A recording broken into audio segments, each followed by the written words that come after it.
It's my favorite time. And mine. Quiz time. Yay. Here we go. See how you did with last week's questions. The first one was, what will it take to get our strength back? Good question. Last week we talked about the money in our financial system as being the blood in a circulatory system. We've had a trauma. We have plenty of blood in our system now, but it's going to take some time Trying to to get get back. that heart beating again. Got to get the heart beating again and get some strength back. It's going to take time. Okay, next one is, how should you deal with the mental toll fighting takes on you? Well, that's easy. You pick your battles, right? You got to reduce that mental toll. You can't fight all the time everything. So turn the TV off when you start yelling at it, which is good advice for me. Yes, it is. That would be good advice for me. So only fight the battles that you can fight or that you need to fight, and choose them wisely.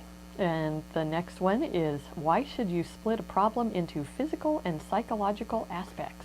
Because both matter. It's easy to write down a budget, but hard to stick to it. So to be successful, you need both. And last of all, when should you use a debit card versus a credit card? My favorite question. Well, we like the credit cards if you don't have a balance. So never have a balance on a credit card. Use it for everything and then pay it off every month. That's fantastic. The minute you get a balance you can't pay it off, start using your debit card, but you got to watch that debit card because it's like a check. So if you go overdraft on your debit card, it's like bouncing a check. You can do it 3, 4, 5 times in a day before you even notice it.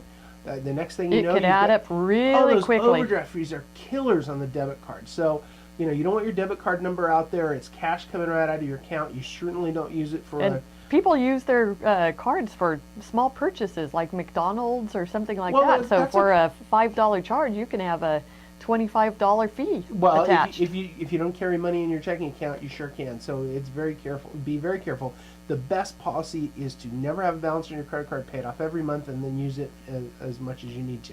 And what do you have this week? Easy questions this week. The first one is, what will it take before we can really have an economic recovery? The second question is, what is the biggest risk to our economy right now? The third question is, what should you consider regarding a pricey education? And the fourth question is, what should you do, and this one's coming up, when faced with a 401k rollover into an IRA? Ooh. So we'll talk about that Stay coming tuned. up. Stay tuned.